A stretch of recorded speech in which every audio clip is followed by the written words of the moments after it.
Welcome to the Shannon Acheson Show, real business talk for real life. I'm Shannon, creative business coach, digital product lover, and your strategy sidekick. I've built a business that fits my life, and now I help other women do the same. No hustle, no fluff, just smart, honest conversations about building a business that works for you. Let's dive in. Okay, here's the deal. After every guest episode, I like to pause for a sec to pull out the good stuff. The moments that made me nod, scribble notes, or rethink something I thought I believed. There's always something they say that sticks with me. A tip, a mindset shift, a smarter way to do something. And I don't want these conversations to just sound good. I want them to help you build a business that actually fits your life. And I figure if I needed to hear it, maybe you did too. So this episode, it's just that, the gold, the stuff you can actually use. Short, punchy, and straight to the point.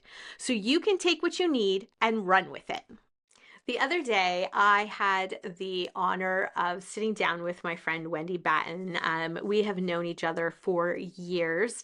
In the funny world of online blogging, we went to a conference together, and there was a group for this a Facebook group for this conference where you could meet other people who were going. And Wendy and I and a couple other people decided that we sort of wanted to arrive in style at the hotel.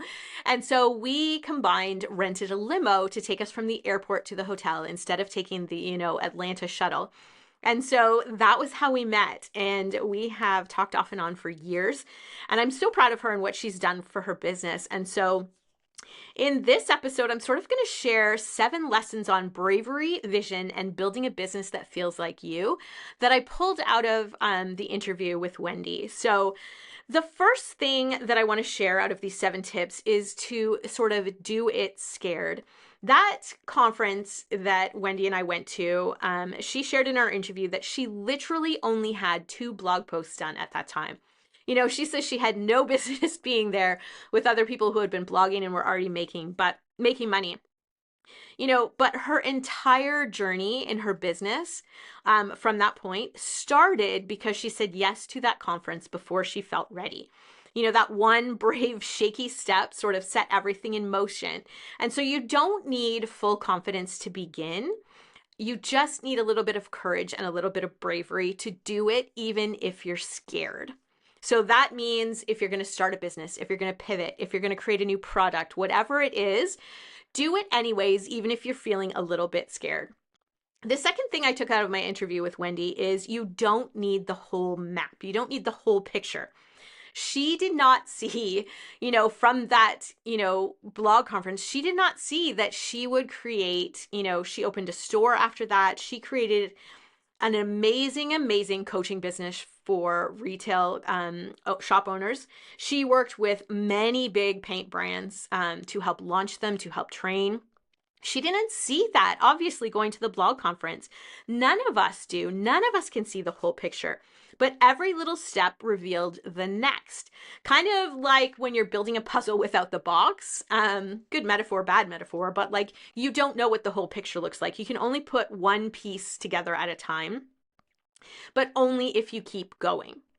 The third thing that I was sort of reminded of by my interview with Wendy was to learn your niche inside and out. So Wendy didn't just dabble. She invested in learning the ins and outs of her people. That's sort of where the real success comes from. Know your niche. Study the world of people that you want to serve. It pays off. Number 4 was to dream bigger and dream again. So Wendy calls it vision storming her life. I'm assuming kind of like brainstorming, but vision storming. What do you really want it to look like? What do you want to do, be, and have? What if it could be even bigger than that? So why not you? Why not now? Give yourself permission to play bigger. I heard the other day that when you're dreaming these big visions, to just suspend the idea that these visions also have to be based in your reality right now. If you are at a place where you can't possibly imagine something being bigger or better in reality, you can just put that aside and just picture the dream. Dream bigger. And then dream again, and then take the next step that needs to happen. The fifth thing from my interview with Wendy was every pivot comes with a bit of a price or a trade-off. Shifting directions isn't always clean or easy. When I say pivot, even in my own head, I sort of picture this, okay, putting my feet on the ground and twisting, like pivoting. It's clean, it's neat and tidy, and you go from one direction to another. The thing is that pivoting is often just downright messy. There can be grief in letting go of what was. Wendy talked about, when her and her husband decided to move to their little cottage by the sea, they sold their dream house. Like, it was their family house. She loved that house. I know for a fact she sometimes still misses that house. The thing is that the life that they're living now is better than what it could have been and more in line with what they want than it could have been if they'd held on to that house. So sometimes, that pivot can feel really hard and really, really messy. If you've always done something in your business one certain way, but things change and you need to do it another way, bloggers, a little bit, I'm talking to you, like, we had it good for a long time, and some of us still do. Some things are still ticking along as they were. The thing is, though, is that a lot of things have shifted. Google has made changes. AI has come about. Like, there are so many more people in the blogging, and I'm not just talking blogging, but like influencer market space. Like, there have been so many changes over the years. And so that pivot, when you realize you need to go, this isn't working the way it used to. I need to do this now, whatever that looks like for you, whether that's products or services or something else. That can be really hard, and it can be really hard to let go of, the wish for things to be the used to be. And there can be true and genuine grief over what has to change. And that's okay. The pivoting does come with a bit of a trade-off. That's just how it is. The sixth thing that I sort of pulled out of my interview with Wendy was how you invest shows what you value. Wendy is very clear. Coaching totally changed her business, but it only worked because she saw it as an investment, not an expense. And when I say coaching, I mean her coaching. Like, she got coaching. She hired a coach. She took courses. She has mentors. So she looked at those as an investment, not an expense. Your time and money speak for you. And are they saying what you want them to? Are you investing in growing yourself? Are you investing in professional development? Are you investing in the things that are needed to grow? Yes, that can be difficult if money is tight. I totally 100% get that.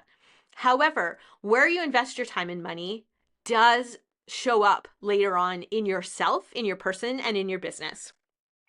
And finally, the seventh thing that I pulled out of my interview with Wendy is debrief the flops. Some people call these postmortems. Wendy and I didn't like that sort of term. We prefer to call it more like a debrief.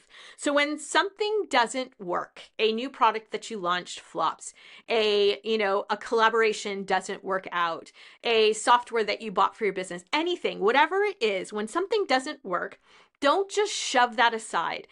That will sort of niggle at you in the back of your brain. Sit with that sort of quote unquote failure. Feel that disappointment. Grieve that something didn't work. Acknowledge those feelings. Feelings are very real, and just pushing them aside doesn't help anything. The flip side of that is don't wallow in that forever. Don't keep that front of mind all the time. Feel the disappointment, then take what you can from it and move forward. What was the lesson that you learned? What won't you do again? What will you do different next time? So feel those emotions, but then let them go and see how you can grow from that experience. Those are the 7 things I learned from my interview with Wendy. Do it scared. You don't need the whole picture all at once. Learn your niche inside and out. Dream bigger and then dream again. Every pivot comes with a price. How you invest your time and your money shows what you value, and debrief the flops.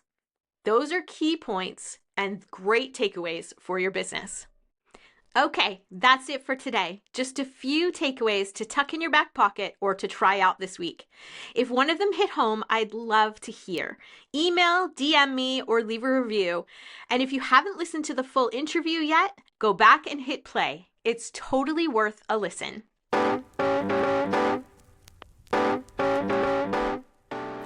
That's it for today on the Shannon Acheson Show. If you found this helpful, follow the show and share it with a friend.